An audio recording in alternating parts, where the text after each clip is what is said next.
Restoration Prose. The Restoration period in English literature was marked by a diverse range of prose writing that reflected the cultural and political shifts of the time. This era, which followed the English Civil War and the interregnum, witnessed the resurgence of the monarchy under Charles II. During this period, several key developments in literature and intellectual thought emerged, shaping the future of English prose. The Restoration era saw the publication of significant political and philosophical works. Thomas Pratt's History of the Royal Society in 1667 exemplified the rise of empirical science and set the stage for future scientific endeavors. William Temple, after his political career, wrote bucolic prose works that celebrated retirement, contemplation, and a direct connection with nature. His reflections on ancient and modern learning brought the debate between the ancients and moderns into English discourse. John Locke, a prominent philosopher of the era, penned many of his philosophical works during the Restoration. His two treatises of government laid the groundwork for Enlightenment thought and influenced the American Revolution. Restoration literature was often intertwined with Christian religious themes. While religious writing persisted, it became more moderate compared to the strident sectarian writing of earlier times. Authors like John Milton were forced to adapt or withdraw from public life. Radical groups that had opposed monarchy and played a role in the regicide of Charles I, such as the Diggers, Fifth Monarchists, Levelers, Quakers, and Anabaptists, faced suppression. Notable religious works from this era include John Bunyan's allegorical masterpiece, The Pilgrim's Progress, and Isaac Walton's introspective, The Complete Angler. Even scientists like Robert Boyle contributed to devotional literature with his meditations on God. The Restoration period also saw the emergence of professional and periodical journalism in England. Prior to this, broadsheets were the primary means of disseminating news, often with partisan accounts of events. However, the late 17th century, around the time of William of Orange's ascension to the throne in 1689, marked the beginnings of newspapers in England. This development coincided with William's arrival from Amsterdam, where newspapers were already in circulation. While it's challenging to pinpoint the exact beginning of the novel in English literature, long fiction and fictional biographies started to emerge as distinct forms during the Restoration period. England was influenced by the Romance fiction tradition from France and Spain. Works like Ludovico Ariosto's Orlando Furioso inspired prose narratives filled with themes of love, danger, and revenge. Gauthier de Costes novels were popular during the interregnum and beyond. Aphra Behn, a significant literary figure of the Restoration era, played a pivotal role in the rise of the novel. Her contributions to fiction writing and her pioneering work in English literature continue to be celebrated.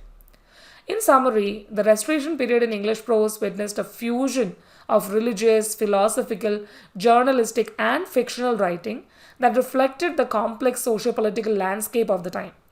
These diverse literary endeavors laid the foundation for the development of various literary forms in subsequent periods. John Bunyan. John Bunyan was a renowned English writer and Puritan preacher, celebrated for his Christian allegory, The Pilgrim's Progress. He wrote nearly 60 works, including expanded sermons. Unlike some wealthy contemporaries, Bunyan, a traveling tinker, and his destitute wife, who brought only 2 Puritan books as a dowry, struggled financially. Bunyan's journey to becoming England's most famous author was unconventional.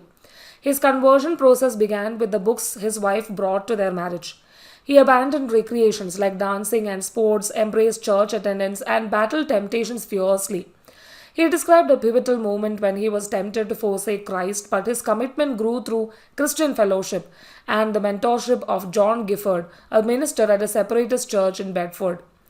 Bunyan, as a lay minister, gathered congregations from all parts within 4 years, preaching with a fervor that matched his own spiritual transformation. However, the rise of Charles II's restoration marked the end of separatist religious freedom. Non-conformity with the Church of England led to arrests, and by January 1661, Bunyan found himself imprisoned in the county jail. The most agonizing aspect of his imprisonment was being separated from his second wife and 4 children. Importantly, his time in prison provided both the motivation and opportunity to write. He authored at least 9 books between 1660 and 1672, including profitable meditations, Christian behavior, and the Holy City. His greatest work during the period was Grace Abounding to the Chief of Sinners, considered a significant Puritan autobiography. However, from 1667 to 1672, Bunyan dedicated most of his time to crafting his magnum opus, The Pilgrim's Progress. John Bunyan's literary output was prolific, with 42 titles published between 1656 and his death in 1688. An additional 2 works, including his last sermon, were published posthumously in 1689 by George Larkin. In 1692, Charles Doe, a comb maker and friend of Bunyan's later years, collaborated with Bunyan's widow to release a collection of his works, including 12 previously unpublished titles, primarily sermons. 6 years later, Doe published The Heavenly Footman, and in 1765, Relation of My Imprisonment was published, totaling 58 published titles in Bunyan's bibliography. Bunyan's masterpiece, The Pilgrim's Progress, an allegory of Christian's journey, was written during his 12-year imprisonment but published in 1678, 6 years after his release. It catapulted him to literary fame. The vivid imagery in the book drew from Bunyan's own experiences, with settings like the Straight Gate inspired by the Wicket Gate at Elstow Abbey Church and the Slough of Despond mirroring Squitch Fen near his cottage in Harrowden. Even the characters in the allegory were influenced by real people in Bunyan's life. Additional allegorical works followed, including The Life and Death of Mr. Bad Man, Pilgrim's Progress Part 2, and The Holy War. Bunyan's spiritual autobiography, Grace Abounding to the Chief of Sinners, was published in 1666 while he was still in jail. The Pilgrim's Progress. The Pilgrim's Progress, a religious allegory by English writer John Bunyan, was first published in 2 parts in 1678 and 1684. This enduring work offers a symbolic portrayal of a virtuous individual's life journey. At its zenith, it rivaled the Bible in popularity and remains one of the most renowned Christian allegories still in print. Bunyan composed this masterpiece while imprisoned for violating the Conventicle Act of 1593, which restricted religious gatherings outside the Church of England during the reign of Charles II.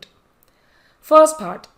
Part 1 narrates the dream of Christian, an archetypal figure, as he embarks on a quest from his hometown, the city of destruction, toward the celestial city. His journey is prompted by a profound sense of sinfulness after reading what appears to be the Bible. Evangelist directs him to the Wicket Gate, and he sets off, leaving his family. Along the way, Christian encounters trials, including the Slough of Despond, where he is rescued by help. Mr. Worldly Wise Man diverts him briefly, but Evangelist redirects him to the right path. At the interpreter's house, he receives guidance on Christian grace.